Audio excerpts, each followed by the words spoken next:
సర్పంచ్ ఎన్నికల్లో బీసీలకు అధిక ప్రాధాన్యం ఇస్తోంది అధికార కాంగ్రెస్. జనరల్ సీట్లలో 80% బీసీలకే పోటీ చేసే అవకాశం కల్పిస్తామని హామీ ఇచ్చింది. బీసీ బిల్లు పాస్ కాకపోవడంతో సమస్యలు ఉచ్చాయం చెబుతోంది. కోర్టు తీర్పుకు అనుగుణంగా జడ్పీటీసీ, ఎంపీటీసీ ఎన్నికల్లో 42% BC quota అమలయ్యేలా చూస్తామంటోంది Congress.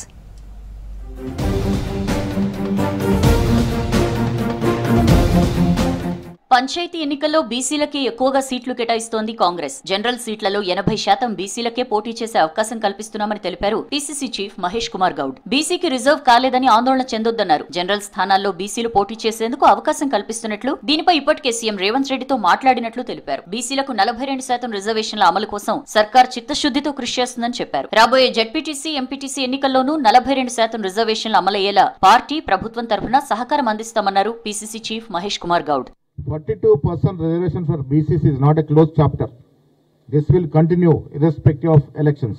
Elections, we are compelled to go for election because of High Court's decision.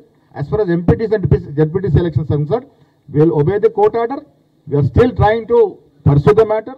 బీసీల కోసం పనిచేస్తున్న తమపై బీసీ సంఘాలు విమర్శలు చేయడం సరికాదన్నారు పీసీసీ చీఫ్ మహేష్ కుమార్ గౌడ్. గాంధీభవన్ దగ్గర ధర్నాలు చేయడం తగదన్నారు. బీసీ బిల్లు పాస్ కాకుండా ఆపుతున్న బీజేపీ నేతల ఇండ్లకు వెళ్లి నిలదీయాలన్నారు. దీక్ష దివస్ పేరుతో బీఆర్ఎస్ సెంటిమెంట్ను రగిల్చే ప్రయత్నాలు చేస్తోందని మండిపడ్డారు. పార్టీ ఉనికిని కాపాడుకునేందుకే 2009లో జరిగిన దీక్షను మళ్లీ తెరపైకి తీసుకొస్తున్నారన్నారు. కేసీఆర్ దొంగ దీక్ష చేశారని విమర్శించారు.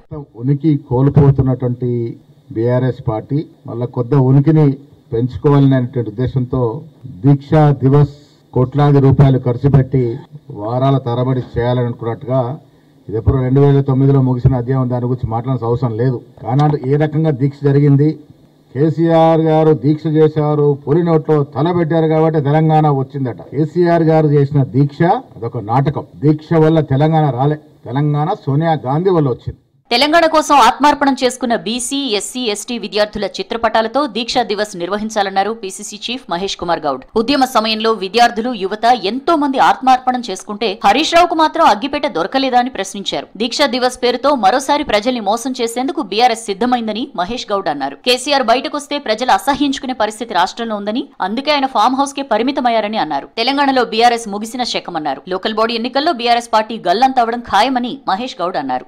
4 లక్షల మంది చచ్చినా తెలంగాణ పోరు ఆగదు. ఎవరు చచ్చిండ్రు? కేసీఆర్. ఏ బిడ్డలు చచ్చిండ్రు? కేసీఆర్ కుటుంబంలో గాని, చుట్టూ పరిసర దూర బంధువుల్లో గాని ఎవరైనా చనిపోయినరా? చచ్చింది మళ్ళీ బడుగులే కదా. చచ్చిపోయింది ఎవరు? దళితులు, బీసీలు, ఎస్టీలు, ఎస్సీలు. వాళ్ళ త్యాగం వల్ల కదా తెలంగాణ ఆవిర్భవించింది. నల్గొండ డీసీసీ చీఫ్ కైలాష్ నేత వివాదంపై స్పందించారు పీసీసీ చీఫ్ మహేష్ కుమార్ గౌడ్. కైలాస్ 3 ఏండ్ల కిందట మాట్లాడిన వీడియో అని, దానిపై కోమటిరెడ్డిని కలిసి వివరణ ఇచ్చారన్నారు. కోమటిరెడ్డికి బహిరంగ క్షమాపణలు చెప్పారన్నారు. పీసీసీ డాక్టర్ సెల్ రాష్ట్ర, జిల్లా స్థాయి కమిటీలను మహేష్ గౌడ్ గురువారం ప్రకటించారు. గాంధీభవన్ వేదికగా రాష్ట్ర వైస్ చైర్మన్, జనరల్ సెక్రటరీతో పాటు 5 జిల్లాల చైర్మన్లకు, ఇతర కీలక నేతలకు నియామక పత్రాలు అందజేశారు.